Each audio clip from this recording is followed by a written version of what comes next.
gonna Hello, everyone, and I'm Jack Ivanowitz, and welcome to the NBA segment of In the Vault. I'm here with Tony and Ryan, and we're gonna get to it. We're gonna start with how is scoring so easy? Because Luka had 73 a few nights ago against the Atlanta Hawks. Yes, he did. So what do you? Look, I think the game of basketball is every single year has been getting more ISO, single players, and nowadays you're not seeing as much team play, and you're really seeing the dominant players of each team really just kind of basically you can say carry the team basically. So Luka, he doesn't have a great supporting cast. That's he scored 73 the other night. Part of the credit is he is a great player. But again, it's more centered towards ISO and it's more centered towards individual play, which is an issue because I like team play in basketball and I like defense, but the game is moving away You from watch that. the right team. Well, you watch the right team, don't you? Mm-hmm. But my question to you is it because of just how bad the Hawks are defensively? I mean, you have Trae Young, one of the obvious worst defenders in the league, as I said, and then DeJounte Murray wasn't even playing that game. I don't even think. You know, I don't think it's just because the Hawks are a bad team. I mean, obviously that I think is a factor. But if you look at it, in the past 2 seasons, 4 players have gotten 70 plus, right? You got Luka, Damian Lillard, Donovan Mitchell, and Joel Embiid. Not in that order, but those are the 4. And they weren't all against the Hawks, right? So I think it just shows you the offense is getting better. Defense, I don't know, maybe not. But that's what I think about it. But the Hawks being not that great of a team also I think it's a little bit something to do with that. Well, yeah, defensively, and also I don't even think Quinn Snyder. What was he doing? Like the whole entire. You know what? The reporter said when they were down when Luka had 63 in like the third quarter, they're like maybe we should start doubling him. That's Yeah. what the reporter said. Oh, let's put 2 buys on him. Of course, like boy. this is the stuff that you cannot let a player ISO the whole entire game. You can't. You just can't. And the Hawks have bad personnel, and they also are not coached well. The issue with the Hawks is they also didn't really make much adjustments. I mean, they still had Trae Young, guarding Luka. I mean, I would like to have their best defender on Luka, if he's scoring that many points. But Trae Young is he's Trae Young- undersized. He's small. Trae Young doesn't guard the best player. There was Jalen Johnson. I feel like the whole entire game. That's who was guarding Luka? It doesn't matter. It was a mix, but yeah. Oh, right. It doesn't matter. I mean, he hunts for the smaller players, and then he gets the matchup. I mean, all the players do. I mean, you see Jason Tatum every single day. He dribbles around the last 2 minutes, tries to hunt for like the smallest defender, but that happens, and I mean, when that happens, it's hard to guard, and you have to bring to the ball, and then. You usually get an open man, but they should have doubled him way sooner, and they should just let Grant Williams do whatever he wants, or let Tim Hardaway Jr. do whatever he wants. Let me ask now. We'll start with you, Ryan. What player do you think could get 70 plus in the league right now who hasn't already? Who's the next one? Then we'll get Who to hasn't already? Let's see. You could do a repeat if you want This to. season, I feel like I'm not trying to be biased here, but I feel like if I feel like I could actually see D'Angelo Russell dropping 70. This is a true wild take, but D'Angelo Russell has 70 turnovers. I think I could think he could generate 70 points, but this is only the consideration if LeBron, AD, if one of them If wasn't you eject him. if one of them wasn't on the floor. Trust me. Look, that's my wild take. D'Angelo Russell, that's my wild take. He's been putting up plus 35 the last 3 games. And he's been doing that with LeBron and AD on the floor, with Austin Reeves on the floor. Take 1 or 2 of those out, I think D'Angelo Russell can hit that. Trust me. That's my take. Oh, okay. Well, I'm not. I could easily say Booker, but I think You want to bet? Well, I don't think I'm confident enough for the bet. That was literally a wild prediction. Yeah, sorry, But- Jay. I'm not gonna say Devin Booker because he had like 62, so that's like an obvious thing to say. I mean, he's probably gonna get. Oh, he actually had 70 before against the Celtics. He had 70 like earlier in his career, but I think someone that could get 70. I don't think it's gonna be somebody like a Jokic who's big. Like I don't think he can get 70. I don't think Giannis can get 70 because I think like it's one-dimensional. He can't shoot the three ball. And then I know I hate to be the guy who says this, but some of the undersized players, I don't feel like they get like if you're they can get 50, they can get 40, but I feel like they're gonna get schemed out once they get 50, and everybody's gonna throw like 3 bodies at them. And if you're that undersized, so that crosses out like a Jalen Brunson, that crosses out a lot of those players. I'm gonna say like you gotta go middle like 6'5" type players. That's what I'm gonna say for that one. I mean, who like it's gotta be 6'5", 6'6" for in my opinion. Like 6'5", 6'6", 6'7", maybe a Durant. You don't think a guy like Trae Young could probably get up there? I mean, especially on the Hawks. No. Really? No. I actually don't think this season somebody else will score more than 70 points. That's just my prediction. I mean, there's still a lot of the Fair. season to go. It was so surprising that Joel Embiid could do like everything on the He also court. had 22 Yeah. foul shots, though. Yeah, I mean, but Fair enough. take that away from 70. That's 48 points. It's doable if you're a Mhm. great player like Joel Embiid. You know. Steph, even at this point, I mean, I don't think Look, his 3-point shots and his ability to make big point plays is there, but I don't know if I see that. Giannis? No? no, as I don't think said, so like I either. feel like he's gonna be schemed for easily once he gets 50. Like he can get, Yeah. he had actually like 64 this season. I don't think. Yeah, he he'll had like hit- 62, 64. Right. But like I think then he's gonna get schemed. He's gonna be like, oh, you can't really hit that like 70 threshold with some like that. That's why I think Devin Booker's like a prime candidate. Even if he had 70 before, I think he's a prime candidate. Yeah. And because he's just 6'5", 6'6", can put the ball on the floor, it's hard to really. He could be taller than some people, or could be faster. Like I don't know who would be a prime candidate for that, other Well- than him or Durant. But Durant's like up there. Yeah. Well, I mean, what makes it impressive for the Sun team, Devin Booker had a great night, 60-something points, is they have so many playmakers on the ball. They have Bradley Beal, Devin Booker, Kevin Durant, Grayson Allen he's good one. He's good shooting at- like. yeah, he's shooting. shooting I mean, good. yeah, He he's can shooting. shoot the leather out of the Yeah, ball. he can Great. shoot. I mean, yeah.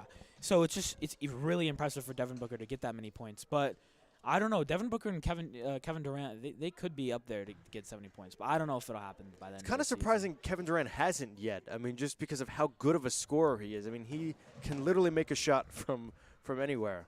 So well, it's when kind of you're surprising. playing with like Stephen Curry and Well, Russell Westbrook yeah. your whole entire Yeah. career, it's kind of hard Yeah. to get 100. Didn't want to bring that part up, but yeah, no, you're well, right. no, I mean, You're like right. even in the Thunder days, not even before, like Russell Westbrook's gonna take a lot of those True. shots. Like Yeah. Russell Westbrook, get James Harden off the bench. I'm for- surprised that Prime Harden didn't score 70. I think he got close a few times. I think he had like 65 once, but Yeah. It's almost winner mentality in that mode because to get over the 50 point lump. I mean, yeah, you need to be an exceptional player, but if you really want to hit like 60, 65 over, you have like that winner mentality, killer mentality, and that's hard for a lot of players to find. But obviously Luka has that, but Luka's So- just a beast though. So I'm gonna ask: is 100 points like untouchable? Like, because I feel like it is. I feel like it still is. It's so even like the 82 is untouchable in my opinion yeah. because you have to do Yeah. so much. Like it gave me a little bit more of like a respect for what Kobe did and when he scored 82 points or 82. He did it by like you could easily like be like, okay, it's the third quarter. I'm gonna be done. No, he just kept shooting. Like everything has to fall into place. Like, you have to be like in a good position to Right. make it a close game. And you also need to be like, you also need to score like, run up and down the court. You also can't come out for like that long. Like it's a lot. do you think someone in the next 3 seasons will go 75 plus, I mean, I think it's 75 plus? possible. Yeah. but Yeah. not 80 plus? No, No. Not 80? I think Fair around enough. the 70.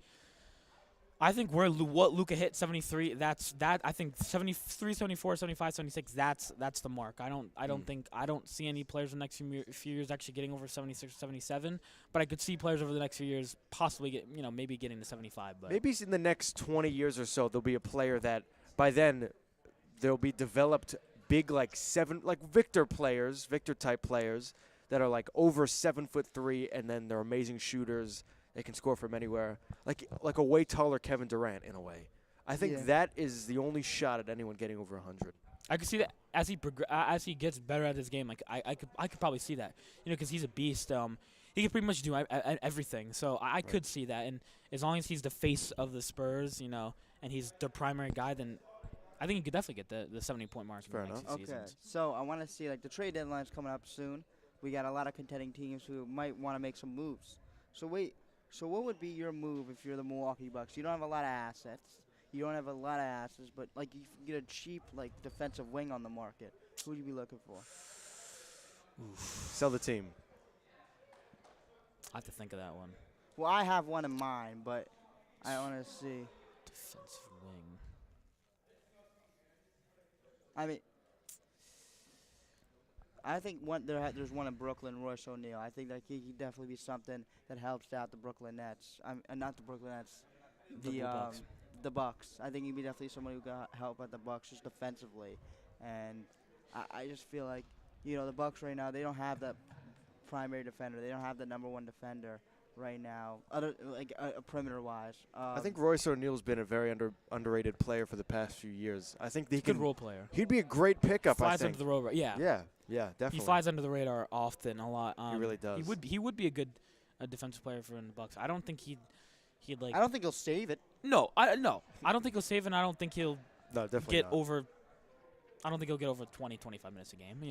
But he's that quick little in and out that the Bucks can definitely rely on. He's more of an older guy, and he's been in the league for a while, and he's not a bad player. And I mean, I think they worked wonders with PJ Tucker. Not saying they're same Oh, people, yeah. but like, you could make him that. Like, they had PJ Tucker on Durant for a whole entire series. Like, they could do that with somebody like O'Neal. I know he won't save it. Durant will still have, like, those type of players like Durant will still have 30.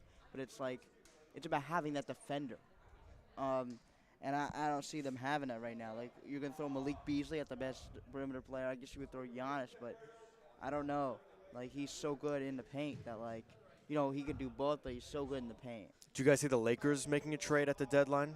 I mean, I see them trying to. This thing is Yeah. they're 500. I mean, that's 500. Worse than that, but they don't have a lot of assets. Like, they don't have they're 500 exactly. They don't have a lot of young players. They don't have a lot of assets. So it's like you have like a first round pick to give. That's it. And what are you gonna get for a first round pick that's gonna save your team right now? Yeah, you need shooting. I think they can make a solid push to a trade, but I don't think anything will get done. I mean, I think the Lakers as a team, I think they will get better as the team progresses, but I see them pushing maybe, but definitely not finalizing a deal.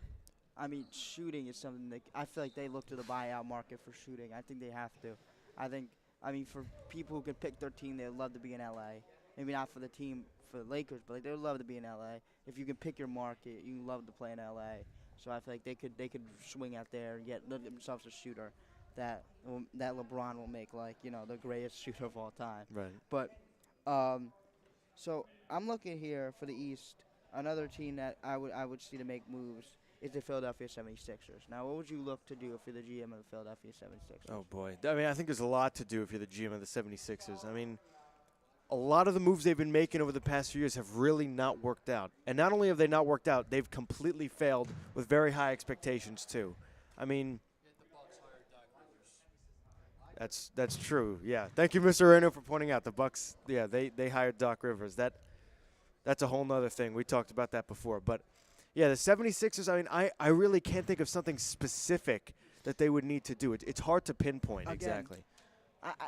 They're sitting here at 29-16. They They're need a a- very good they're a very good basketball team. But what Joel Embiid wants to do is he wants to win the championship.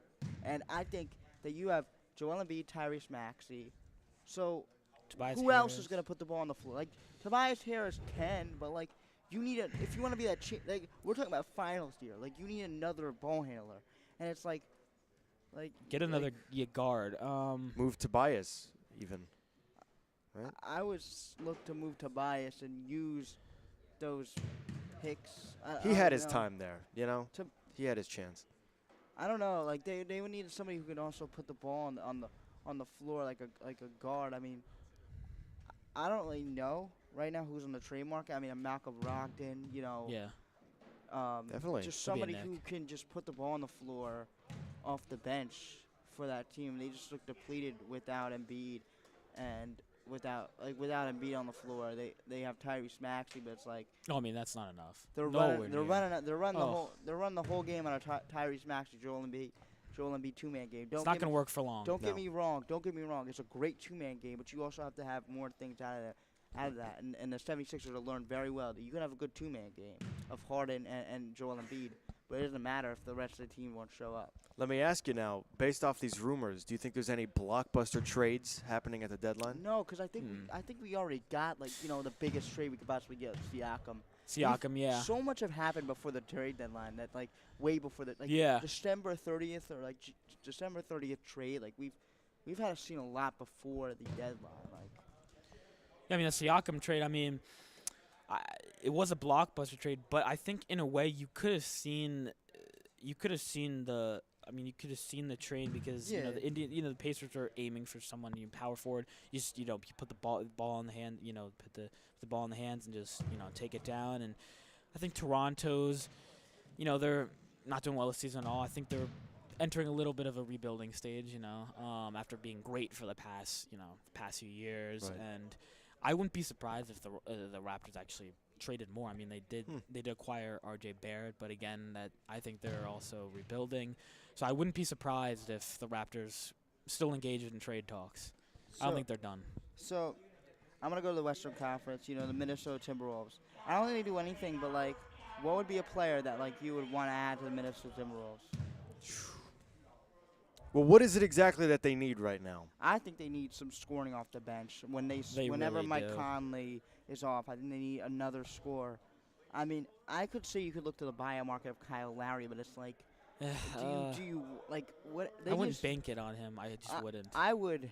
You know what? I would go a little cheap and go out and get an Alec Burks. Just something for cheap. I think they kind of keep the team together, but they still you want to keep the team together, but you want to add something in the room. You want to keep the team together and add something in the room. You don't want to give up. You don't want to be like, oh, we're going to give up everything and then we're going to add everything back in the room. I don't think they want to do that. They've been playing so well. Why not? Why change that? So I think you just bring in somebody who can help your offense, which has been shaky at times, and just help out off the bench. I mean, Alex Burks is a super underrated player. He's a great player off the bench. He's a points type of guy, but he'll get you a few steals and assists here and there.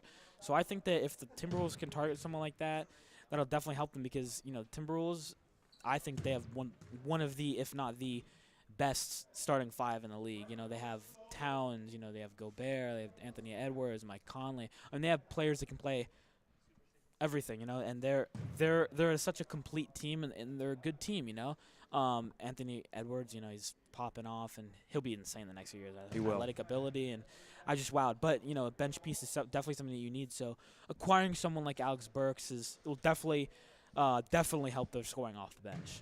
I would skip Denver because they're going to stand pat. I just think Denver's going to stand pat. What about teams like the Pelicans? Right? Well, I think they're. I don't think. I think they're good. They have too much talent. They have too much that they don't know how to spread it around. I Yeah, they think. have too much talent. Yeah. They're barely in the playoffs. I think they're the 8th seed right now. Yeah. I mean, there's McCollum, Ingram, Valanciunas. I mean, it's just like Zion. Trey Murphy, who's Trey also Murphy. It's almost too much, and Herb it's Jones. exactly. I mean, it's hard it's really hard. So I don't see the Pelicans making. All right, how about the Jazz or the Suns? Either of those? Well, I mean, these are just the first things that I'm thinking of, teams that might need a bit of a change. I don't think the Suns no. can do No? anything. I'm thinking of the Thunder, who need a big right now. The Suns really need a back. They need a big. What, the Thunder?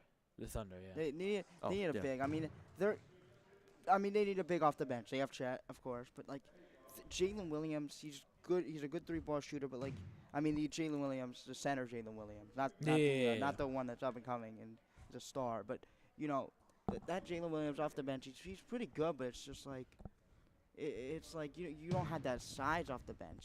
You can't play Chet that much minutes. Right. You have to have somebody off the bench, and I feel like you got to go after a big body who can rebound and also protect the rim at a decent rate. So who would you look at as a center like that? Center like that. I mean, I kind of have one, but I don't know if he can protect the rim like they would want. Who? What? Who? Drummond? I don't think he can protect the rim like they would want. he could rebound. But I don't. He's been playing very. Drummond's been playing very well. as a He's backup. not a bad Very player at well. all. He's never been a bad player. I think he's underrated. He is. I mean, he's playing. Across He's his playing career. very good for the Bulls. Backup, and he took over that starting role for Vucevic when he was out in late December for a few days. I could see Drummond. I don't know if he would fit OKC's like scheme. I just don't. I don't know if he would fit it that much. I mean, I look at a guy at Chet, I'm like, that's perfect. But I look at a guy at Drummond, I'm like, eh.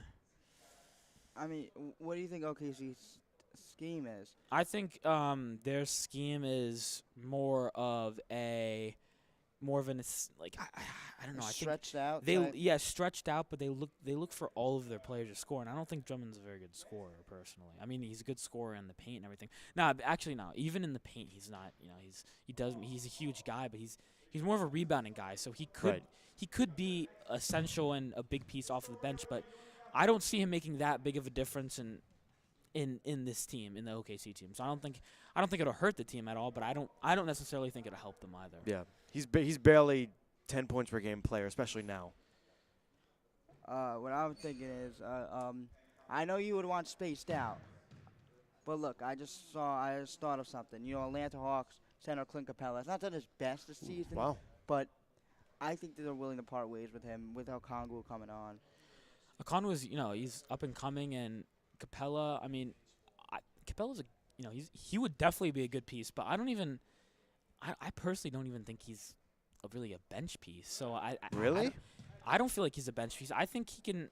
I think he's a starter in some teams. Right. Yeah. I think he's not a bad player. So if OKC does intend making the move for him, I don't know what they would do with Chet and Capella. Because if they just had Chet running, Capella would be missing out on a lot of opportunities because I think he's a good player, and I don't think he's get his money worth. So Especially since leaving the Rockets. exactly. So, but if someone like Clint Capella did come to OKC, I would expect Chet Holmgren's production to go down. Okay, so that's gonna do it for today's In the Vault.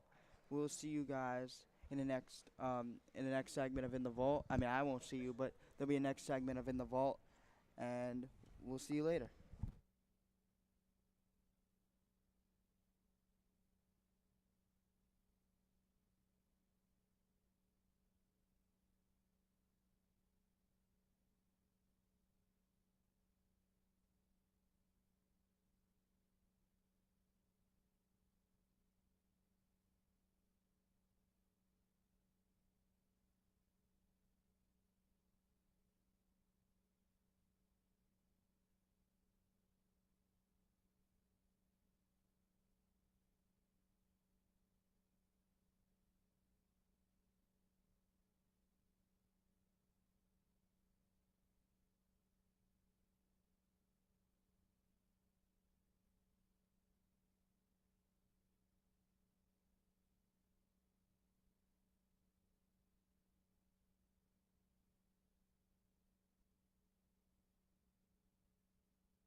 And welcome back to In the Vault. I'm here with Ryan Parmenter and Joseph, and today we're going to do some NFC Championship game recap. So, Parm, you want to start with your thoughts? I mean, we're at this point, when are we going to talk about Dan Campbell's aggression? Because he went for what? Three. Three fourth downs on the gut. Both were to Josh. The first two were to Josh Reynolds, who, I mean, those were good throws by Goff, but I mean, it's really the decision that kind of hurt them there, especially when they could have just taken the chip shot from a kicker that they don't seem to have faith in, but he won the first playoff game against the Rams for them with a 54-yarder, which doesn't make a lot of sense to me, but that's just what was going through Campbell's head. I mean, yeah, you could say that too. Yeah, I mean, like, it's a product of how Dan plays. Yeah. He plays risky and you get, high risk, high reward. Yeah, I think. But there's no reward here. Yeah, I think he just that was what got the Lions to the stage that they were on. So I don't think he wanted to stray from that when that was what got them there. So it might have hurt them, but I think that was pretty much what he was definitely going to do the whole time. But I mean, it doesn't matter. Like it doesn't matter if it's straight or not. You know, if you want to make the Super Bowl, you're gonna have to stray from your game plan. But that's You're just not- like what you're gonna have to stray from the way you coach, because you can't just take, you can't just take, the extra points. You just have to take the guaranteed points, especially in game, especially in a blowout game like that. You just gotta take. I them. guess his You just have thinking to was get that it guaranteed wasn't points. guaranteed because just for some reason he doesn't have faith in his kicker, which doesn't make a lot of sense. Yeah, but he had a that's just- 54 yeah, yarder, but like and they it's a chip like shot. he's notoriously like not had a lot of faith in Badgley since he joined the team. But I mean, it doesn't make a lot of sense obviously because he just had the 54-yarder. But throughout the course of the game, the Lions got out to a big start. Parm, what do you think was what went wrong for them in the second half, and what allowed the 49ers to score 27 unanswered points? I mean, I just think it was a culmination of just pretty terrible play calling. Also, just C.J. Gardner-Johnson blowing everything. Lions also not having a good secondary just definitely does not help either. Well, I mean, it wasn't. Wait, what are you talking about, C.J. Gardner? The Ayuk throw? Yeah. That was Vildor. That was Kindle Vildor. I know, but I mean, C.J. Gardner-Johnson did have a key roughing, like a key unnecessary roughness penalty on Deebo Samuel, but that wasn't the play that you're talking about. But yeah, that was a very key play. I mean, he probably should have intercepted that, but even then, he could have just knocked the ball away, and it would have been fourth down. because that should have been an interception, not a. Because if that play goes any other way, I think the Lions probably win the game, which is Probably saying a th- lot. They They probably will. will, They do yeah. win that game. There's so many Or- things that went or wrong if, for or the if they Lions. don't make that touch, or if they don't make that touchdown, actually we know yet. Right? Yeah. So Joseph, you got any thoughts? I mean, it's a tough pill to swallow for the Lions. You got this far playing like this, but like Ryan said, yeah. you got to change it up. Yeah. You can't just play like that the entire Would year. you really call it tough, especially since the Lions haven't sniffed anything like this since before the Super Bowl era was. So I mean, if anything, if you're a Lions fan, you 1991 can. was their last NFC championship, And, in which they got blown out by the Washington Redskins at the time. I mean, and if you're a Detroit Lions fan, I'm holding my head high because no one expected them to get past the first round, especially with how poor they were playing, especially but down the stretch. I think you could say that a little, but also like it's the NFL, and like you never know when you're gonna get back there. Especially like this is more of like an off-season talk, but there's only two head coaching vacancies left in the NFL: the Washington Commanders and the Seattle Seahawks. And both the Lions coordinators, offensive and defensive, Ben Johnson and Johnson's Aaron back. Glenn, Ben Johnson's back. are which is actually huge for the Lions because Aaron Glenn was good at times, but also the Lions' defense struggled for most of the season. So I think they could easily find someone to replace him there. But he also might not get hired, and they might retain both their coordinators, which is really good for them, especially with the fact that they have $60 million in cap space this offseason. Although they do have 60 or to, 60? it's 60. They have $60 million in cap space. I think it's actually 61. But they do have to re-sign Goff. They're going to have to extend St. Brown, and they're going to have to do some other things. But I think obviously they're going to look to draft a corner at the spot where they're drafting if they can. If I'm the Lions, I draft secondary help and someone to complement Aiden Hutchinson. Definitely. Because if Aiden Hutchinson gets double teamed, that defensive line is absolutely nothing, and that really exposes the secondary. So draft a good corner and again get some line depth. So on the 49ers side, was there any positive that you took out of this game for them, or was it just that the Lions just fell apart so much they were able to capitalize off that, or did they really play well? I mean, the only positive I saw from that was since just a cooler stat. This is the only positive I saw is that since 2022, Kyle Shanahan is only 1-5 when trailing 14 points or more in the fourth quarter, and that's the only positive thing I saw. And I from this saw game. it from the Lions, who had 133 rushing yards in the first half, which was the most against any Kyle Shanahan coached team in an entire game.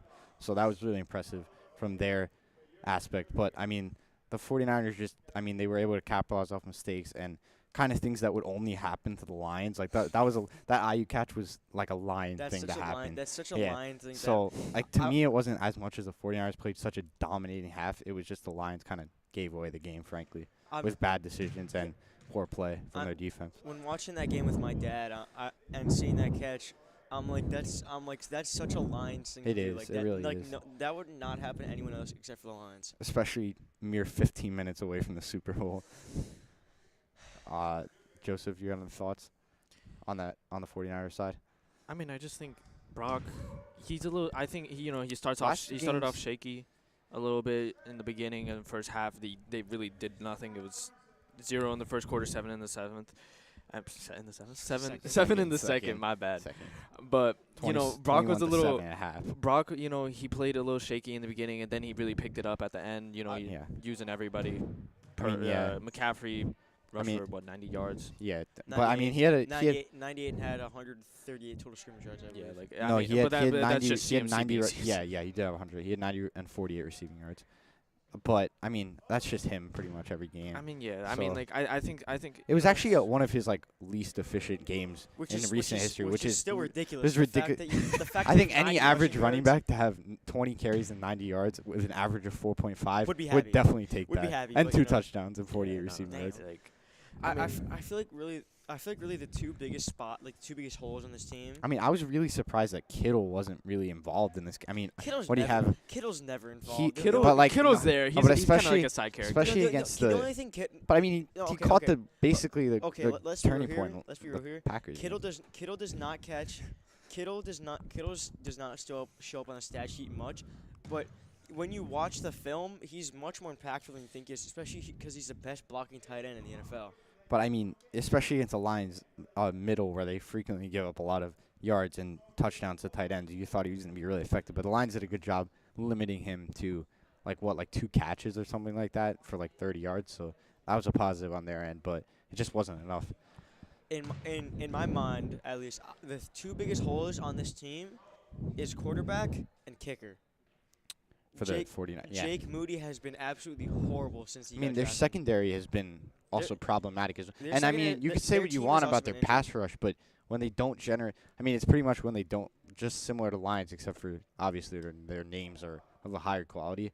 Bosa, They Young. when they don't get pressure, pretty much any NFL team, regardless of how good your line is, your secondary just has to guard them for It's gonna get longer, so burned. they're going to get burned eventually. And that's what kind of happened in the first half, especially because what Sam Laporta had 97 yards within the early third quarter, which was really impressive The fact that Sam Laporta just did that, no one really expected that out this of him. season. This season is just a bit ridiculous. I think he had 12 total touchdowns, including postseason, which was out of a rookie tight end, which was really impressive.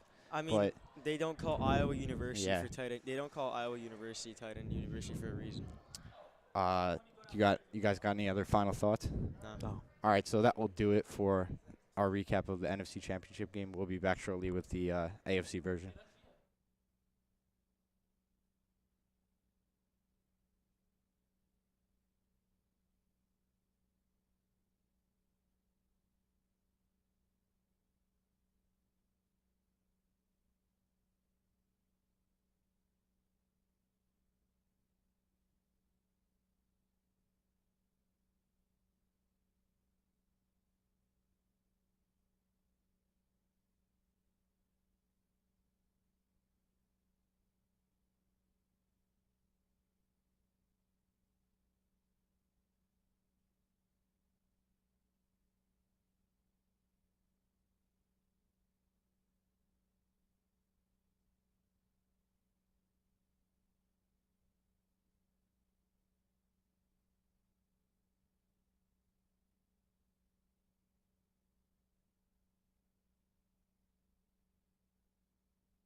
Hello, everyone. Welcome back to the NFL segment of In the Vault, and we're going to be covering the AFC Championship between the Ravens and the Chiefs. I'm joined by Ryan Bokina and Joseph Vitala. How you doing, guys?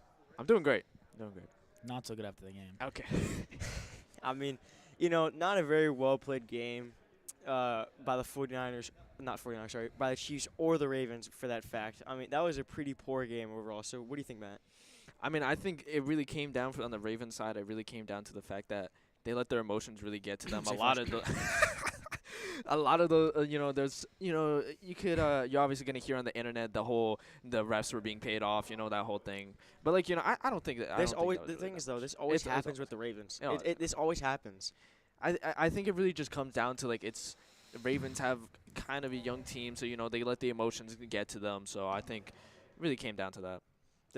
I feel like this especially being a parent the past years, they seem to have a discipline problem. I mean, part of what Baltimore is, they're one of the teams in NFL that literally, I mean, will literally hurt their opponents, but they just the issue is they can never really control their emotions, like you said before. I mean, there's a lot of issues with the taunting. It's just by Zay Flowers, after that big play, it's just not needed. He took 15 yards off the play. It's just many things could have gone better. I mean, Okay, I'm gonna agree with you on this one. Taunting should not be a penalty unless it's like absolutely necessary. For example, like a touchdown celebration, it takes too long to where it's a delay of game, or if you step over a guy, then that should be taunting. But other than that, what Flowers did, I mean, at that point, it's just trash talk. Every player does it. That shouldn't be a taunting. yeah, I penalty. mean, Travis Kelce, the whole game. I mean, it was back and forth the whole game. Part of me is saying, the refs, just let them play, let them have a little fun. I mean, I think to a certain extent, yes, you need to control your emotions and everything. I don't think what Zay Flowers did was that egregious. I don't think it was that deserving of a penalty, but I could see why the refs did give it a penalty. Yeah, like it could have gone either way. Yeah, I mean, also Zay Flowers is his actions. He's also like really small dude. 5'9". Yeah, he's a really small dude. So it doesn't, even when he does it, doesn't look egregious at all. And He also doesn't come from a major D1 college. He comes Exactly. he comes from Boston College. Exactly. a team that's primarily known for hockey. Exactly.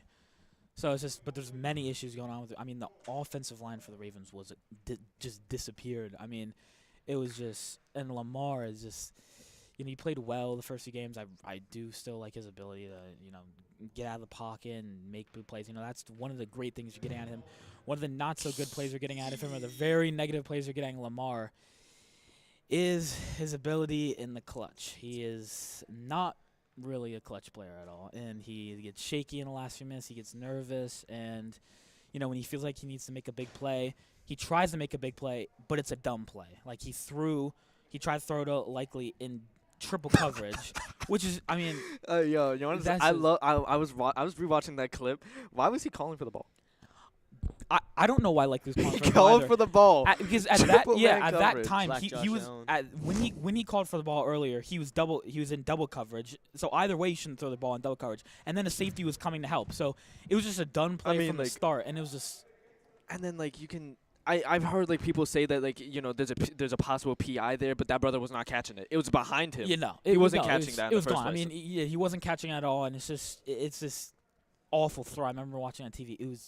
It wasn't even a good throw anymore. I mean, it was low, it was behind, it was just Lamar. This once again he tries to make a play that saves the team, but he makes a play that hurts the team. I mean, I feel like this is kind of reason why teams didn't really, want to trade for him and pay him his money last year, because I thought last week this changed, but after seeing this past week, it looks like it's the same old Lamar. I mean, elite in the regular season, and absolutely poops his pants in the postseason. I mean, I don't know. A lot of people are saying he'll never win a championship with Baltimore. I don't know. The future holds. I think the issue with this year is, I think they're the most talented team, and I think they had the best overall team this year. There's a ton of free agents hitting the market, which is a really big issue.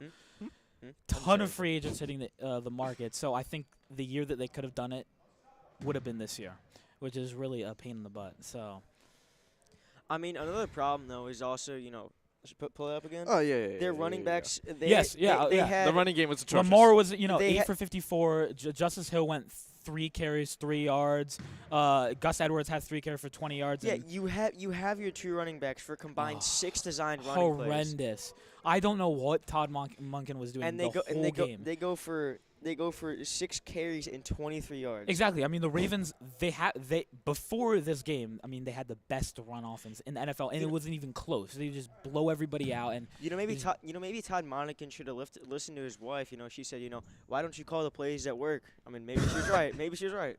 It's crazy advice. It's just I don't know. It's just It's not crazy advice if it works. If it I don't works, it works. understand why the Ravens are trying to change their gameplay and go with more of a passing type offense, because that's not how they play. They haven't been that team for a while, and you know They've never been won't like be. that. They've never been like I that. think in Joe Flacco times they were more catered to that, but it's Joe also F- because Joe Flacco Flacco was a wasn't better Lamar. passer. Well, yeah, he was a better passer. Joe Flacco was he a could better also throw passer. the he could also throw the ball deeper. He was more accurate, had more touch, and had a better arm than Lamar does. And you know, Lamar not being a true pocket passer, which is what Flacco was. I mean, it really shows the difference in offensive philosophies. But see, I don't understand. Like the Ravens, they're playing so good the past before this game, the rest of the the year, just running the ball. I don't know why they didn't stick to that scheme. And it's not like they tried it multiple times and it failed. Gus Edwards had 3 carries for 20 yards, so that's a positive impact. But it's just like, I mean, what I think really happened, in all honesty, I think it's because the Chiefs. I think it's because they were expecting, a lot of pressure to come. And that pressure didn't really come. It's just O-line, really did not do well. So I think that's kind of why Baltimore had more passing than they did rushing. yeah. But then my question is at halftime, like, why don't you see that they're not really bringing that much pressure, and why don't you just run the ball? I just simply don't understand it, and I don't even rely on Lamar that much to throw great balls or anything like that. So I don't even know why they're reverting to that type of offense in the first place. Lamar's not the best thrower, and he never will be. They're run first team. So I still don't even know why they feel like they had the need to keep on passing with Lamar. I mean, Lamar, he makes some great plays and getting out of the pocket and everything, but he's not. He just makes really bad decisions. So I would like them to see the run the ball more. But the Chiefs defense was up there. I mean, L'Jarius Sneed with that fumble. I mean, Zay Flowers, cost the game. But the Chiefs defense did. I was very impressed with the Chiefs defense, I'll have to say. I mean, they did play very good. Baltimore only having 7 points, but I think the Baltimore defense also played good. I think they just got worn down in the game because they were on the ball so much, and they were constantly on defense because the offense couldn't do anything. So I mean, Lamar Jackson's never beating the running back allegations after this. I mean, it's not looking good for him, in my opinion. I don't know. I mean, it's tough. I mean, I still think he's a great player. He is a QB. I don't mind his arm in general. I don't mind his accuracy. I don't mind his distance. I think it's just I think what the issue is decision making, which yes, I mean that plays into the QB role a lot more than any other player really. So he definitely needs to work on decision making. But yeah. I mean, decision making isn't it's also a problem for a lot of rookie quarterbacks. But Lamar's in his 6th year at this point. Yeah. Oh my God, it's been 6 years. 5. Good. This was his 5th year. Yeah, but it's been 6 years since he was drafted. That's ridiculous. Yeah, it's drafted. Yeah. But I mean, it's a problem in a lot of rookie quarterbacks, and obviously Lamar isn't a rookie, but the problem is Lamar's never really had a legitimate passing game because Greg Roman was just run the ball, run the ball, or check down the Mark Andrews and hope he takes it to the house. I mean, I don't think the Ravens. I don't think they were looking to have a pass heavy offense. Just by drafting. I mean, it seemed like they were just trying to ease Lamar into passing, especially with the Todd Monken hiring this offseason. But it just confused me. Why pass the ball that much? I just don't understand it either. I mean, the run game was working, the year, and it's just the season, and it's just like, why don't you do what's been working the whole season? Why would you revert to something else? I think they got nervous, and they're like, well, the Chiefs know that the Ravens have very good run off, so maybe the Chiefs are like, oh, we're gonna adjust this game plan stuff. Maybe the Ravens were thinking ahead, and they were like, well, let's throw some passes out there, but obviously it didn't work like that, and the Chiefs defense had pretty much Baltimore on lock. I mean, pretty early on in the game, I swear I remember almost every single down Lamar was throwing. He was throwing that ball up. Oh, I know. He was throwing that up. Oh yeah. No, I mean they did not run a lot of run plays either, and Lamar. I mean, yeah, he ran for I think 8 carries, 54 yards, but that's typical. That's typical. It's almost 7 yards carry, but whatever. What? It's almost 7 yards carry, but whatever. Yeah, I mean, no, that's But like it's But none of you them. can't win like. But you none of just them were can't win like designed that. runs though. Like, that's the Exactly. He was thing. just scrambling, so he's almost bound to get that many yards. It's very fortunate. Very unfortunate. Any more thoughts? No. No, I'm very disappointed. All right, so that's gonna wrap up our NFL segment for the day. We'll be back very shortly with an NBA segment. Don't go away.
All right, everybody, welcome back to In the Vault. We're going to be starting our MLB power rankings right now. So, you guys want to start from the bottom to the top, all right?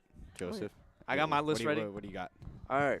Let's hear So we're it. gonna start with the worst teams in the league. 'Kay. I honestly, these teams, I don't think it really matters what way you put them. They're all horrible. You got the Oakland Athletics, soon to be Las 'Kay. Vegas. Yeah. Wha- Yeah, let's just No run- point in let's even just run talking through about the them. names. And if Just run through them. You got the A's, the Nats, the White Sox, Rockies. Only shining piece is Nolan Hey, well, Jones. I mean, I just then- want to yeah. to shout out Nolan. I love the Nats farm system, though. I mean, they have Cade Cavalli. I mean, They're they have still so many good atrocious. arms. Yeah, they're horrible on Just the a really MLB young level. team. They're But still gonna be they have like atrocious. Cade Cavalli. I mean, there's so many talented arms. I could see them being good in 5 years, to be Yeah, honest. sooner or later. Yeah, but Yeah. that's why they're atrocious now. And then after the Rockies, I Mid. got the Royals. Royals. I actually have hopes for the Royals. In a couple of years, I think they'll be good. To be honest, I mean, you got Bob. I mean, you gotta just hope Bobby Witt fully develops into a superstar Oh, yeah. at the point where he's now just like kind of a rising star. But I mean, I could I definitely. mean, see last him. year he was great. Yeah, and I think if you produce one more level at that, you could fully consider him a star in the league. All right, so now I'm gonna go Angels. Recent signing Aaron Hicks. I don't want Yeah. to talk anymore about the No, Angels we're after gonna that. After Yeah. that, I don't want to talk about them anymore. Yeah. They should have traded Trout in the offseason. Yep. Then we got the Pirates. They're pretty bad. They're not They're gonna just say. mid. Yeah. Yeah, Yeah. I got them in Just the mid below 'em. category. Yeah, These right, are all yeah. mid teams. Yep. You got the Red Sox mid, Guardians mid, Mets. Marlins mid, Tigers mid. Yeah. Actually, Tigers I think the have a Tigers- weird yeah. chance to win the division. Yeah, I agree. A Because- weird chance. Because I mean, you look at the other teams in that division. I mean, not a lot of them. The pitching staffs in those divisions are not really like the Atrocious. Tigers are on the way. I mean, you got Matt Manning. You got some guys on the way up in that pitching rotation, and I could see Scooble. Scooble. I could easily see a way where they win that division.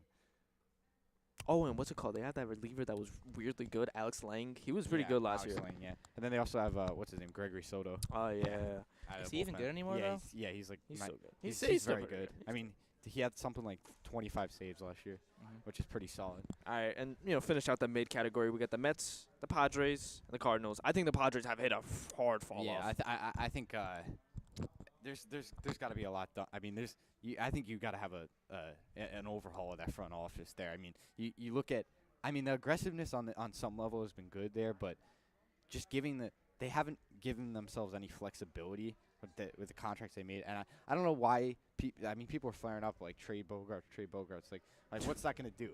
I mean, I don't.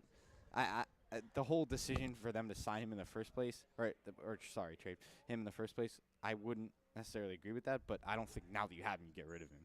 Yeah, I mean, Yeah, I that's think just- the Padres have set them out. Just set themselves very. They far set back, themselves yeah, up for like that. failure. They set themselves up for failure. Yeah, that's especially in what I was that looking for. division that they're in. And I that- mean, now in look at that division. Hard division, Yeah. which You have two legitimate World Series contenders in that division. yeah, And we'll talk about. yeah, we'll talk about we'll them get a to little that, later.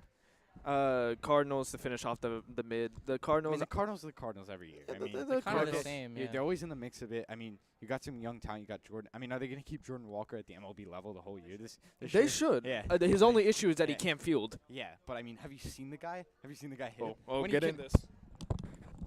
You know, at this point in career, I think at this point in his career, talking about the Cardinals, you know, I think Goldschmidt should just be moved to DH and put Walker at first, because you know he's not good defensively. You're not I putting mean, him in he you're not putting did. him in the outfield, especially with you know the I mean, this absolutely is a you know, guy with that that's absolutely probably loaded won- outfield. This is a guy that's probably won, I don't know how many exactly, but many Gold Gloves. But that was early in his career. So, I mean, that's not a bad choice. But I think for now, just out of respect, you want to keep him at first base because, I mean, he's still producing MVP level hitting numbers. I mean, yeah, but you know, Goldschmidt, he's getting up there. He's like what 35, Old, yeah. 36. He's 36. Walker's Yeah. Walker's the future of this Walker, team. yeah. I don't I care mean, how I bad could- I don't care how bad his defense is. First base isn't a very, you know, isn't a very challenging defensive position. So that's why I think they should move him to first and put Parm. What do you Put think Goldschmidt. about Nolan Arenado? I think he's one of the best first basemen in the game. Third. Third. My bad. He My bad. I mean, yeah. I mean, especially with Matt Chapman, like, who took kind of a step back defensively last year, although he was still great. I think you could probably make a case that he's Nolan Arenado is Arenado the is- greatest defensive the third best. baseman of all time. It's not even close. Yeah, Brooks. Hello. Oh my bad. Yeah. Let me just. Brooks Robinson, the human vacuum cleaner, doesn't Just exist. put it on. Yeah. I'm sorry. Arenado's better. All right, buddy. Yeah. Anyways. Well, yeah. All right. It wasn't even. It didn't even exist. Yeah, for Brooks. yeah. There, he never had a chance. So is platinum. You know, Glove. he's not wrong. He's not wrong. Anyways, we're gonna go to a good tier. The Giants, who were surprisingly, they were not bad last year. Not bad, yeah. I mean, but that was a disappointing. I mean, you look at their 2022 season, and they weren't bad, but it turns to be a disappointment Hey, because Yeah. they were on the brink of a championship. But you know, you have the Giants. They got some interesting guys. You know, Yeah, they I got Jung Ho Logan Lee. Webb. You look at Jung Ho Lee. I mean, I like that signing, especially what did he hit, like 40 home runs in the Korean League or something like Yeah, that. you know, like- MVP. I mean, they were. I mean, I thought they were going to be in on Bellinger. I thought they were going to be in on Soto, really, but that didn't work out that way. I mean, like I And feel like they're like that a lot. I thought they were really going to be in on. To be honest, I even thought they were going to be in on Otani, but obviously that didn't happen. I mean, they're like that a lot Yeah. though. They're, They're like always that like that, last yeah. year. They're in on Judge. You know, they're in on like a lot of big Arson. players, but they didn't. Yeah. Arson Judge. yeah. But like they Correa. just. Correa, they Oh went on my Correa. God, It Correa. didn't work out. But I mean, the Giants. I've been thinking they would need to produce a star for the Bay Area, but they didn't exactly do that by grabbing an American star. They went with Jung Ho Lee, but I think it could work out very well for them. And I agree with you putting them at excellent. I put them at good. Oh, you put them at good. Excellent Oh, is excellent, crazy. yeah. Excellent is Excellent- yeah, exclusive. excellent Let's calm is down. exclusive. Yeah, let's calm And down. after the yeah. after the Giants, we got the Twins. Twins. You know, I don't really have a Ain't lot to say about the good. Twins. They're good. I thought mean, they they're kind of good, bad. yeah, I but- mean, they made the wild card last They year. made the wild card. Look at- They gave Houston a low-key run for their money. I won't lie. Yeah, I but can agree with that. I mean, yeah, but Houston is definitely taking a step. Houston has definitely taken a step. a I step mean, to back. be honest, they're probably at 8 to 10 for me. To be honest, I probably put them at like 8 to 10, somewhere in my top 10. I don't know where you have them. I have them at. Eight. I have the Twins at 15. No, Oh, the Astros. I have the Astros at 8. Yeah, that's exactly where I thought it would be because I mean, there's a lot of things that we could. I mean, we could talk about that when we get to that. Yeah. We got the Brewers. I mean, it's a Brewers. I mean- honestly, I might put the Brewers down a little bit because they're Yeah, you got to. Yeah, I I put mean, them down you too. also got to bank on a lot of young arms. Like, I mean, you got Ashby in there who had a phenomenal year, but he's also very young. So, I mean, they're going to be working with some young pieces, and I could see them being good. To be honest, they're similar to the Orioles in my type of view a little bit, but I mean, the Orioles probably just are better. Much overall. better. Yeah, Yeah. but I mean, just a decent comparison. all right. After the Brewers, I got the Cincinnati Reds, the Red I Stockings. mean, I love their rotation this year. I mean, Oh, they yeah. have what's his name, Hunter Green, Nick Lodolo, and then you're gonna roll with Graham Ashcraft, who had a phenomenal year last year.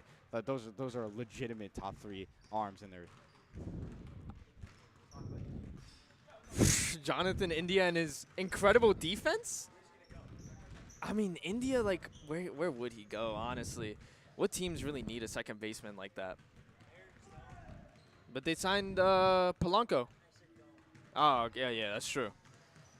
Yeah, we keep, but like back to the rotation. I mean, that's a rotation that can carry you deep into the playoffs. I mean, like, I those are wouldn't. Those are three very good arms, especially if Hunter Green really develops into that guy. I mean, last year he had He was great. He was good, but also he got off to a kind of he finished with a little bit of shaky start, It's like shaky. shaky middle of the season. But Yeah. like if he fully develops into what everyone thought he was going to be coming out of the minor leagues, that's a team that I could see legitimately making a deep playoff run. Yeah, but like, how do they like do that like offensively? I mean, Offensively, Offensively, they're good. I mean, they got offensively, they're T.J. Friedel. You know, did I say his name right? Yeah, no, that's right. TJ Friedel? Yeah. T.J. Friedel, he was good.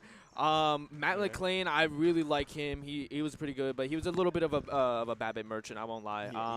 He actually was. What's it called? Well, I mean, you can't look at. I mean, unless you're going to consider India as still part of the team, because he was obviously a big part of their offense last Oh year. yeah. I But- mean, India was like, he was weird. Like he was good offensively, but like I mean- defensively, he's atrocious. I mean, it's literally he might be the opposite. worst in the At league. second base, that's not what you need. I mean, you're looking for a reliable defender up the middle, and you're getting someone. I mean, he definitely provides the offense that you want, but he's also not really satisfactory on the defensive end, which is like very, very. Like, they important could have went to for like that position. kind of fluffer there. Kind of Fluff is on the Blue Jays. You take I a- know, but he would have fit. You take a big step back on the offensive category there, though, if you go with kind of The thing is with India though, like his defense is so bad. I'm pretty sure you could put Freddie Freeman there, and I think he'd still do better defensively. Like that's how bad India is. He's actually horrible at second base. All right, moving on. Give me this back, Ryan. Keeps coming in. Keeps coming in. Stealing the mic. All right. After the Reds, I got the Rays. All right. I mean, Put them down. You know, I at 14. I wouldn't be mad about that. I would be. but They- I they wouldn't do be not deserve happy. to be that far They're down. what's it called? They're They're good. regular season merchants. I mean, yeah, no, but like, But- you see, they get knocked out by a team that, I mean, they went with Jordan Montgomery, Nathan Eovaldi, who just 1-2 punched them in the playoffs. I they mean, got cooked. yeah, I know that, but like, those are two tough arms to go against. I mean, it's not an excuse to go 7 innings getting shut up by Jordan Montgomery, but I mean, still, those are obviously two high quality arms, and I think the Rays can still be in. I wouldn't go as far to say they're 14. I would go with top 10, frankly. I mean, they're 12. I think they're a 12. little bit outside the Yeah, top you're 10 right, like since, 11, 10. regular season merchants. Randy Arozarena, he took a bit of a step back last year. I won't lie. Obviously. He's probably their best player. And and especially the Manuel Margot, the loss, or didn't they? Yeah, Margot, the loss of Margot. yeah. Yeah. But, you Especially know- because he was. I mean, Glasnow will Oh, get yeah, to they lost pitching, him. But for some reason, I mean, like that happened to the Rays last year. No, they had like they had to call up a bunch of guys from the prospects because but they they're just so- everyone got injured. they're so- I also wonder why they call someone up. I wonder Because everyone's injured. I wonder why. Anyways, So they. we don't I talk mean, about move on, unnamed you're moving on. shortstop. Yeah. Anyways, after the Rays, I got the Cubbies. I mean, I thought that's a little high. Honestly, that's very high. I think the Cubs are a little low. Honestly, I mean, I'm joking. I mean, I think 11 is fine for the Cubs. I think they could. you I look think at they the could win the division. But I honestly. mean, you look at the They rotation. could. You're banking on another great Yeah, year. that's You're banking on another great year from Justin Steele, which is kind of very. That's very up in the air because you never know if he's going to produce like he did last year. I mean, he was heavily in the Cy Young contention, which I don't think he's going to repeat himself, especially. But I mean, he benefited from playing at a field like Wrigley Field. But there are some fields in that division, like Great American Ballpark, where you can get hurt very severely on home runs. So I mean, I don't see the Cubs really being a factor this year. Just like, especially with the rotation, because I think that's really the part. All right, I mean, the loss of you lose Stroman and then you lose Steele, and those were two guys that you could bank. And I mean, not yet, but he's still rumored that he could possibly resign. So he might. Yeah, I think he might. He probably will actually. It's likely. It's probably like 60-40 he resigns. But I'll give it a perchance. yeah, moving on. You know, maybe the Cubs are a little high. I got the Blue Jays at 10. That also seems a little high. They're fraudulent, No, but the But regular they're season like a wild card team. gods. I don't think they're. I mean, you We look talked at. about last year. I don't think they're really. I like that ranking actually. Like, Because The thing is At that 10? like they have so much talent. It's hard to like rank yeah, them. but I mean, you look at the whole pitching like situation. I mean, Exactly. Like, what's it called? I think Vladdy's batting a whopping like 170 in the playoffs.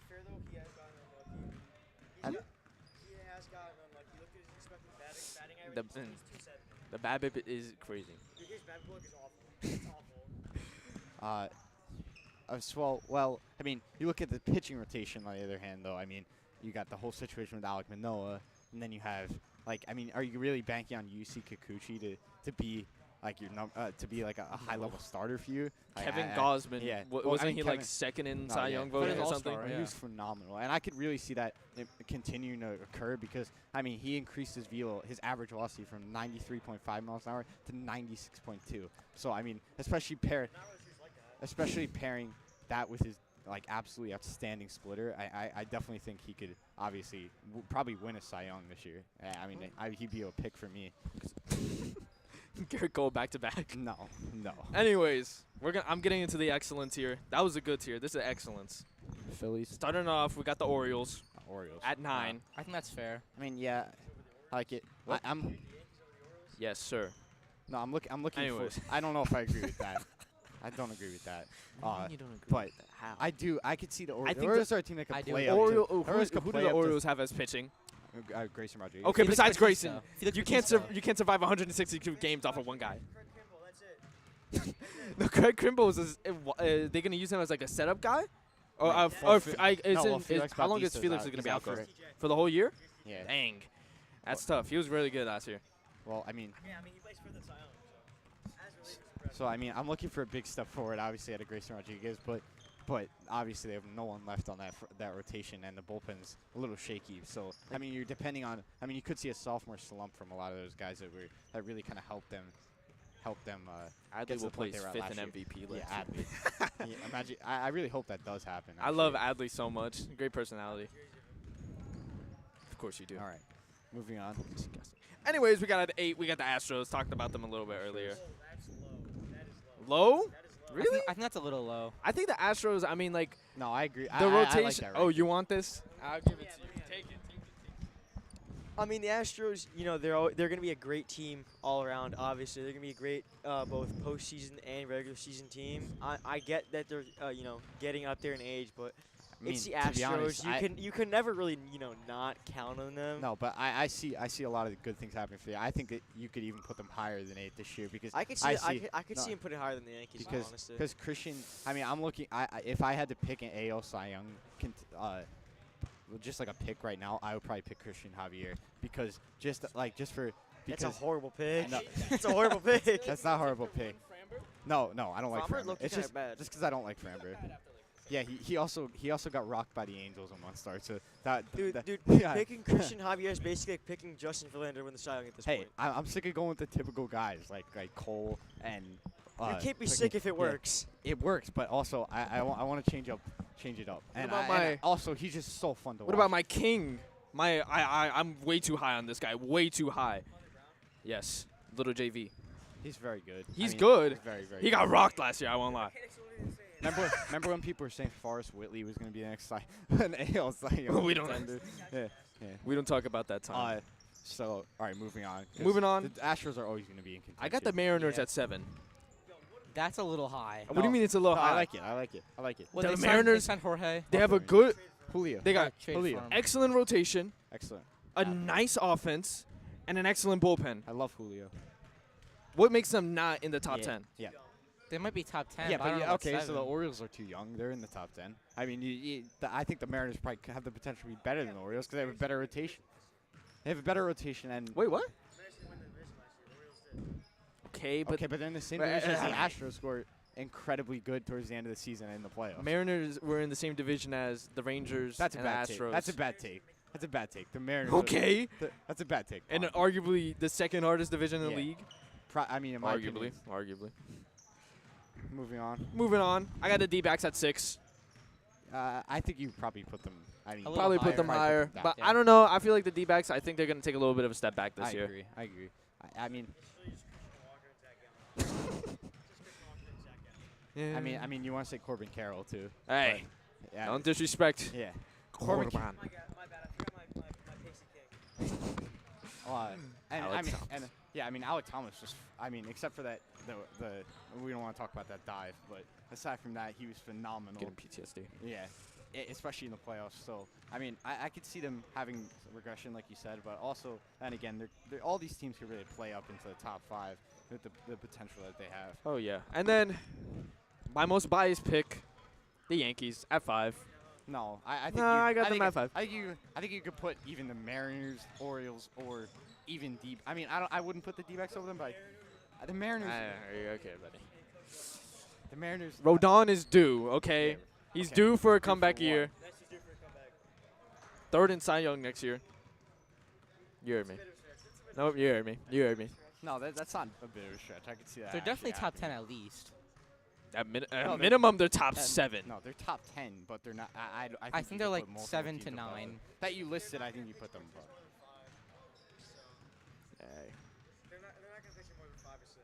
My Luigi. He had like the most random like great season.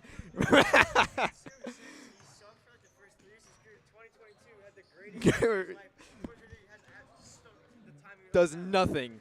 Bro got injured multiple times. All right, let's go. All right, that's good. That's the excellent tier, and then I got my elite tier.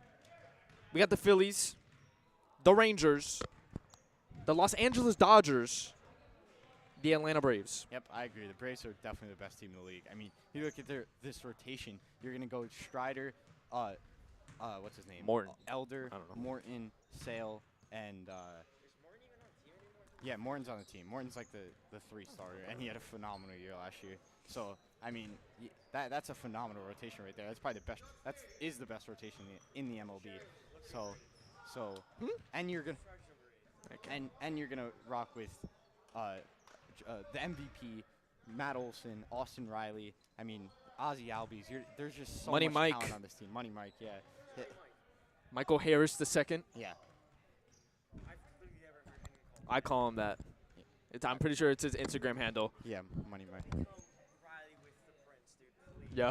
I mean, the Braves. I only have one Prince. I think.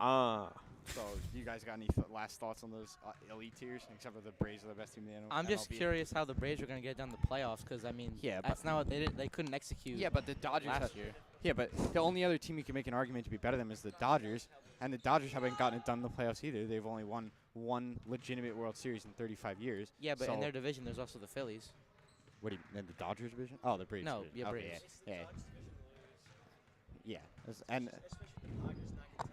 the D-backs. The D-backs are contending. They are. The They beat D-backs them are last year. D-backs are definitely contending, but they're not. All right. So, you guys have any final thoughts? Nope. Nope. All right. So that will wrap up our segment of MLB for In the Vault. We'll be back shortly for NBA.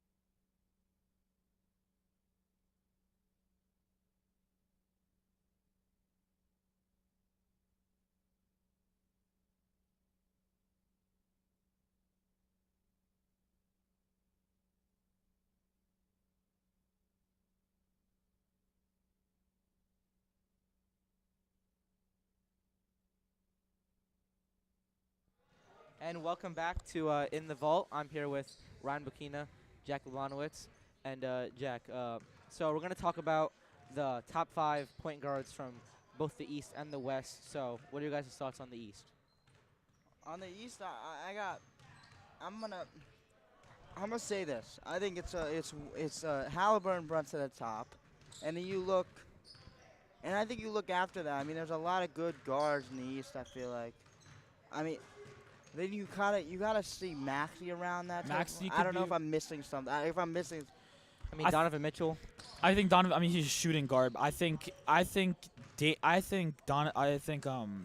I think Dame could be included in that conversation. Dame, Definitely, Yeah. Definitely up there. And I also think Trae Young? Trae Young. That's what Trae Trae, Young. I I think know. he could fit in there. He's good, but like their team is just not doing good. But he could definitely fit in the top 5 point Maybe- guards yeah, I think in he the is 5. East. LaMelo Ball when healthy. Ball when healthy, and this is sort of a new and Jay- upper comer that a lot of people don't talk about is Kobe White. He's been balling out I recently. don't think so. No, I don't think he's top 5 or anything by any means, but I think he'll be top 8 point guard. But look, I know the team stinks. The team's absolutely garbage. But if there's one bright spot in this Detroit Pistons team, it's Kate Cunningham. Oh. I feel like you have to at least mention him here. I mean, I know there's going to be no All-Star talks about him because of course the team is just awful, and Yeah. you know you have to take that in consideration. But the guy can score, and he's everything that number 1 pick wants. I just feel like the spacing around him, just everything has been terrible. He's been able to make like everything he could possibly do out of it. I mean, it sucks when you're Cade because you're such a really talented player and like you're like at an elite level, but your team just kind of sucks like all around. So like it kind of sucks. You're kind of just like wasting his potential in Detroit when he could be spending it somewhere else. I'm thinking to the pick of Jaden Ivey. That's what I Oof. think. Like that pick, I think Jaden Ivey could be a very good player. It's just like look at the pick. Like look at how they fit in the backcourt. It's not good. See, a lot of people think that what the Pistons should do is just to switch Ivy and Cunningham, so you have Ivy as the primary point, and then Cunningham as a shooting guard. You know, they feel like I mean, he Ivy can should play be the two. He's, like, more. taller. Yeah, he can. No, exactly. And Cunningham's more of a scorer. Ivy is more of like a assist steals type guy. So I mean, I could. One knock you put on Cunningham is his turnovers. And I think you could also say that, like, okay, he's young. But the turnovers right now have not been good for Kate Cunningham. And I think Ivy can handle the ball. I don't think the backcourt could not work. But I just think you have, like, your small forward, Nassar Thompson. Like, he doesn't shoot. He's great. I feel like I could go on for hours talking about his defense and the way he can just run in transition. But just him doesn't fit. I mean, I know it's early to like talk about that, but like with the Thompson twins, I mean, they both got drafted to pretty bad teams. They're not even in the plan, but it's tough to talk about the Thompson twins when it comes to just like how their games are because you can't really see it too much because of just the record. Yes. So What were you gonna say? go ahead. My bad. No, you can go. So I was gonna also talk about what's like overall like actual like top 5 like from 5 to 1. What is it from the East? This would be hard to order, like exact order. I think definitely Hallie at number 1 when healthy. I think Brunson definitely at the number 2, and then 3, 4, 5. I think it could be interchangeable at times between Dame, Trey, and what do you guys think? Cunningham, Maxey? healthy? Oh yeah, sorry, Yeah, I'd say Maxey, Dame, and then I think Trey, and I think probably Trey, and then at a close 6 could be Cunningham. I feel like Maxey might honestly be better than Trae Young. No, I do. I think Maxey's better than both Trae Young and Dame, so I think he would be that number 3 spot when healthy. You know, I feel and like he also playing with one of the best, Yeah. second best center in the league. I So agree. I think the top 2 is just like you can't argue that, but I mean I think the third would be Dame, and then 4 Maxey, and then 5 Trae Young. I can see that. Jack, what do you think? I think like Trae Young. I feel like we forget. I know I hate to be like we forget he has 30 and 10 like almost every single night. 10 assists, not rebounds. Yeah.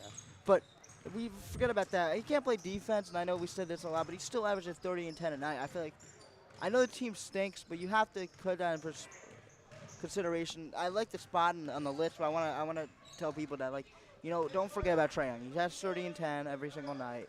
He's on a bad team where they don't play defense at all around him. He just needs to get better. I mean, the team just needs to get better. So, and he's been competing defensively the best he has. It's like telling somebody, at least he competes defensively. Because we've had questions about the effort, but I think it's just he stinks defensively. And it's just he's tried, but he's not good.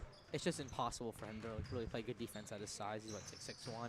He has virtually no chance Yeah, of exactly. actually He's defending just undersized. these guards, especially because the NBA now has just become such a bigger kind of league. Like everyone's even the point guards are all 6'6" and above or something like that. So, I mean, we've seen LaMelo, or if you want to say Ben Simmons or anybody like that. Cade's also. Cade's a big guy. Cade's yeah. 6'6". So I mean, it's So for the West, top 5 point guards for the West. Is Shea a point? Shea. Shea, Yeah. Steph. I think De'Aaron Fox. De'Aaron Fox, definitely. Shea, De'Aaron Fox, Steph, Luka. Ooh, Luka. Luka's up How did there. I forget about Luka? Luka is the. Because there's so much is the talent best point there. guard in the West. There's so much talent here in the West. Shea is number 2. I don't There's know. way more what I point would guard go with talent in the that. West. I think I would go Luka I 1, mean, Shea 2. you have Ja, but so much. You point really guard can't even talent. count him because he never plays. And now then, he's injured. and then going down the line, I mean, Steph Curry. I mean, Luka Doncic, Kyrie. Kyrie. You can put Luka Doncic, Kyrie, Shea, James De'Aaron, Harden. I mean, James I know James Harden. Harden ain't up there, but still, I'm just naming Yeah. like the He's skills. solid, yeah. Like, No, even like guys like Van Vliet, D'Angelo Russell. I mean, they're nowhere near up there, but they also, great talent Jamal on the West. Murray, Jamal De'Aaron Murray. Fox, like. I have not heard a lot of Jamal Murray talk. I haven't, but he's been putting up insane Is numbers. he? But it's because he has all this, all the talk talent is around surrounded by him. around the Nuggets is just Jokic. It's just Jokic. But I feel like he's so weird, and like he just only shows up in the games that he should show up in. Yeah, I see that. It's so weird because like both of them just show up in the games where they shouldn't, and then they just go like they see Stroud and they're like And it's kind of like not easy, but like it's definitely easier for Jamal Murray to be like that elite kind of point guard when he has like Jokic, who's an incredible passer. I mean, Michael Porter, he could definitely score. That's basically all he does is he'll just give you a bunch of assists, and then Yeah. just the overall talent just surrounded in that Denver team. Yeah. My thing is I heard like something on like a broadcast of like how the Sixers and the Nuggets are the same team. They are not. They're not similar at all because the Nuggets team is perfectly put together. Jamal Murray, point guard. You can compare him to Tyrese Maxey, I get it. But then you have center, Jokic. And then you have, small forward, Michael Porter Jr., one of the best shooters in the league, calls to take off the dribble. Kentavious Caldwell-Pope, your chaser. Your shooter, too. Like, he could chase defensively. And then you have Aaron Gordon. They're just built so well. Aaron Gordon, the dunker spot. They're just built so well. And it's just, you can't compare them to Sixers. I don't think you can. You definitely can. I mean, one thing I have to say though, I think it was a bad move for the Nuggets to get rid of Bruce Brown. Yeah, Bruce Brown. I mean, he just played such a big role for that team. I think he's on the Pacers now. I think. And No, he's on the that trade the Raptors and the Siakam trade. Oh, so he was a part. I mean, He used to be that's a lot of value. ex-Nugget back then. So, He's a Thibs guy. but yeah. So He said top he's a- 5 point guards in the West. What do you guys 5-1? What do you guys think? Shea 1 or Luka 1, Shea 2. I think Steph 3, Steph 3. Fox 4. And then who's that 5th guy? I can't really think of anybody. I personally put Fox over Curry. Actually, I think Yeah.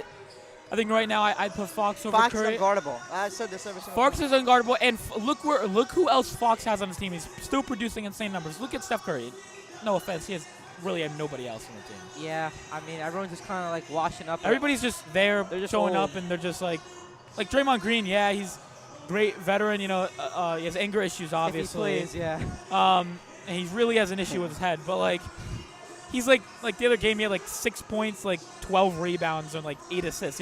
He's not a point getter. So Curry's really their only and Klay Thompson, I guess you could say, but Curry's really their only guy. Scorer. And Fox has like many other scores with him on the Kings. So I take Fox over Curry this year. I could see that. Yeah, I do.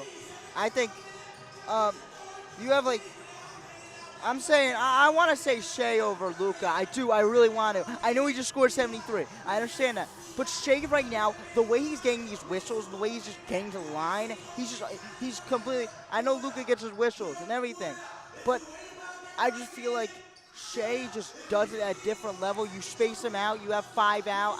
You can't. I mean, I'm not gonna go argue back and forth about Luka and Shea. But I just feel like Shea. I'm just giving. This is more of a light on Shea. It's more of just giving it a light. The way he just scored from the mid-range, from the 3-point shot, he's just fundamental. Steals. I think he leads the league in deflections. He's all around just a good player. Yeah, I mean, overall good game, but it's just I don't watch a whole lot of Thunder. I mean, I know they have obviously a really good team. I got a bedtime, man. They're the two. Yeah, exactly. It kind of sucks because they're in the West, but they're the 2 seed, I believe, right behind. I think they're right behind the Timberwolves. But like Shai, Those Timberwolves interesting game. Thunder game are those Timberwolves Thunder games are fun, by the way. I'm just so surprised that the Timberwolves are actually the 1 seed. Well, I yeah, mean, because you buy into defense. That's all Yeah, that matters. yeah. You know how much the NBA, you just need to buy defensively because no one else does it. And they have one of the most complete teams in the NBA, Yeah, if not they the do. most complete team. I mean, they have playmakers on every side of the ball. You run the show through Anthony Edwards. I mean, we kind of understood the leap. We just didn't understand how good the Timberwolves would be. You have the leap in Anthony Edwards. Cat, you always know Cat's there. We didn't know. You know, one thing that we couldn't really calculate was how good Rudy Gobert would be defensively. He's a monster. He I is. have him on my fantasy team. No, He's I mean, pretty we clutch. knew he was a monster. He's a 3-time Defensive Player of the Year. We knew he was a monster. It's just like, can he do it like at his age? Like, can he still do it? He didn't do it in the little time in Minnesota. Can he do it? And he's not blocking shots. He's very good, like contesting. I mean, overall, the Timberwolves have like a pretty consistent team. I mean, they got Rudy Gobert, 2 years ago. I mean, it was a good sign for them, and I think he just needed some time to get used to the team because I mean, it was just like he was with the Jazz for so many years. So I think it just took some time for Rudy Gobert to finally. Rudy Gobert has get never rhythm. had a good defensive team around him. No, Never. exactly. Yeah. That's never. And this is what the Timberwolves are. You don't feel like you aren't like, okay, here Rudy Gobert, here James Harden, go into the paint. Let's see if you can attack Rudy Gobert. But the Timberwolves stay strong defensively. They have Jaden McDaniels. They have Nickeil Alexander-Walker. They have those players defensively that help him on the perimeter. Mike Conley can get down in his stance. Anthony Edwards has been very improved defensively. So like, those type of players help him. So he doesn't need to see like so he doesn't need to protect the rim every single play. It's hard. It's hard to protect the rim every single play as a center. And they just like play like all like in unison. Like it's like perfect for their team because they just have such like an overall really good team. Like they have like no flaws. I mean, they have the shooting, they have the defense. They have Late game everything. offense have been a problem for them, but they figured it out. I just watched the game. I mean, they figured it out against the Thunder. They got the W, and I mean the defense is just they out like defense you, and it's so hard to beat a team that just buys in defensively under their coach. They're just overall a really good team. Yeah. And I mean, I think it's been way more competitive because I think last year the East was just a lot better than the West. But now I think I'm not going to say the West might be better, but I think they're definitely like way more comparable, and they're both like I think overall both sides on the NBA are just overall really But good. again, I know we go back to this. Who creates outside of Anthony Edwards and Karl Anthony Towns? Who create that? We go back to this in a playoff setting. They'll do fine in the regular season. But again, we go back to this. We said Tyrese Maxey and Joel Embiid. Who creates? I know their defense. Talk about their defense, but who creates outside of them in a offensive in a playoff series? I mean, you have to just. It's tough to decide because you have to just like. I feel like as long as they're healthy, I mean, you really don't have to like really worry about that. I do think that one of the most underrated things is they can run that Mike Conley, Rudy Gobert pick and roll.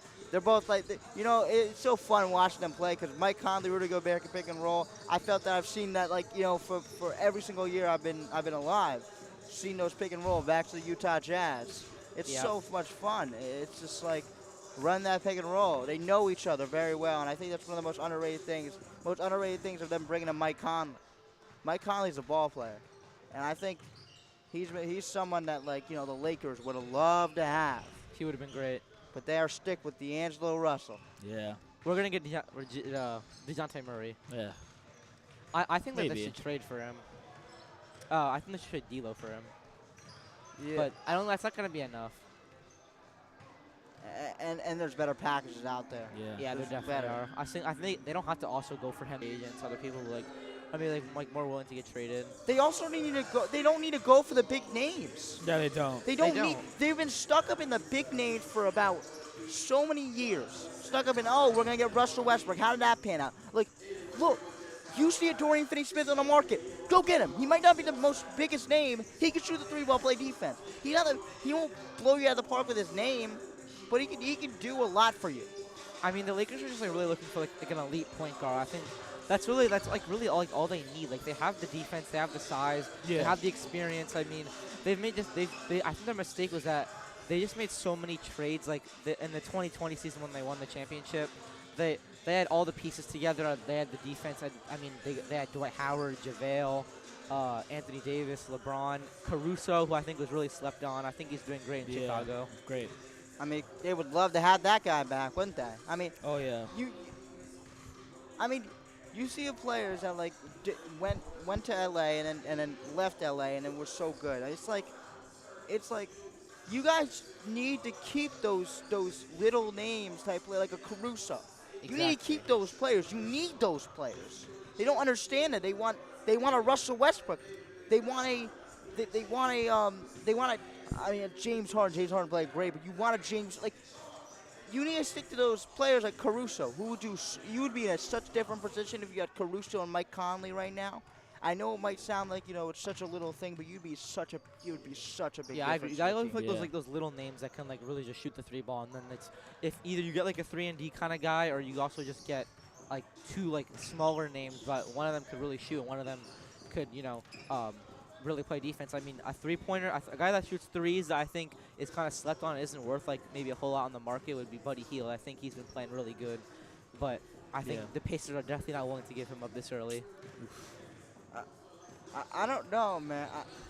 It could be a lot because, they don't have any wiggle room. I feel like they don't have a lot of wiggle room with what they're gonna do, and they're stuck in this like we're gonna rely on AD and LeBron, and we don't have anybody else.